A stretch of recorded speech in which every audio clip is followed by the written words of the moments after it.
Are the sounds of throat clearing, construction, or the clack, clack, clack of computer keyboards making you scream inside? Before you commit a serious crime, let's talk about some other solutions, like noise-canceling headphones, and specifically, how do they work to drown out all those terrible noises? The first patent for noise cancellation showed up as early as the 1930s, though it wasn't until 1986 when this technology made its big debut when two pilots took flight in the Voyager aircraft for a non-stop trip around the world. The ultra-lightweight cockpit design wasn't insulated and sat directly above the engine, which, needless to say, was very loud.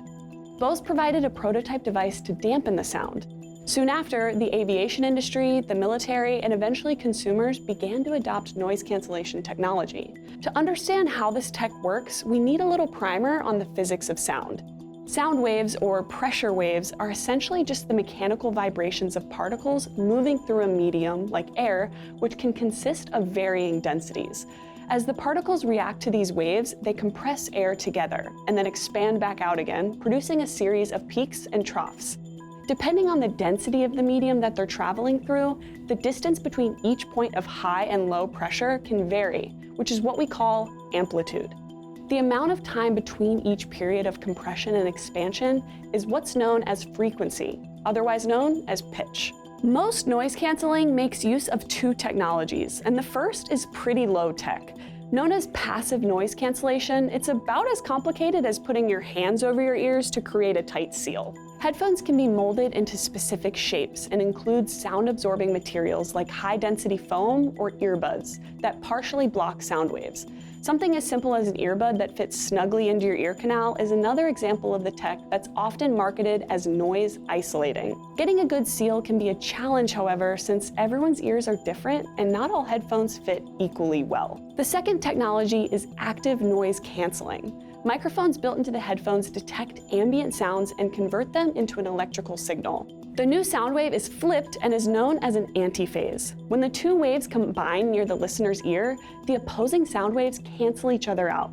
Known as destructive interference, the result is near silence, allowing you to immerse yourself in a favorite tune or just hear yourself think.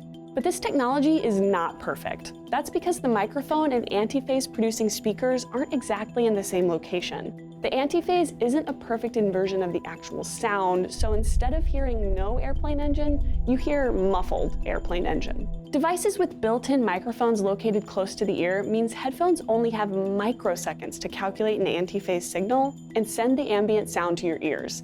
It works well for low-frequency sounds, but noise-canceling headphones struggle with shorter, high-frequency sound waves. So if you're looking to shut out noise like human voices, dogs barking, and babies crying, you're gonna need that second passive noise cancellation too. However, some active noise-canceling headphones can have a noticeable, distinct hiss. This hiss is called the noise floor, and it's actually made by the electronic circuitry itself. A lack of uniformity in the copper wire, sensors, and soldering cause electrons to stutter or bounce, producing noise that's present in all electronic devices, from cell phones to amplifiers. Depending on the quality of the headphones, newer models are able to minimize this unwanted sound, which is often reflected in their price. In the future, you might not have to put on bulky headphones or shove a device in your ear to experience the benefits of active noise cancellation.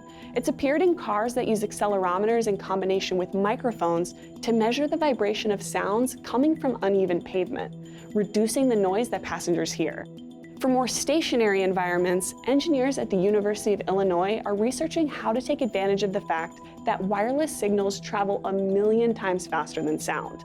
By placing microphones closer to a noise source, like chatty coworkers, a more accurate cancellation signal can be transmitted to an ear device faster than the speed of sound, all before the sound even arrives at the listener. Noise cancellation technology has come a long way since the Voyager flight, and it looks like we can expect to see some exciting developments in the near future. But if you're planning on wearing your noise-canceling headphones, you might want to take them off every once in a while or you won't hear the news. Fun fact, speaking of sound, the term misophonia literally means hatred of sound. It's a condition where negative emotions, thoughts, or a physical response is triggered by specific sounds. So tell us, what sounds do you find absolutely intolerable? Let us know down in the comments below, and don't forget to subscribe for more Seeker. Thanks for watching.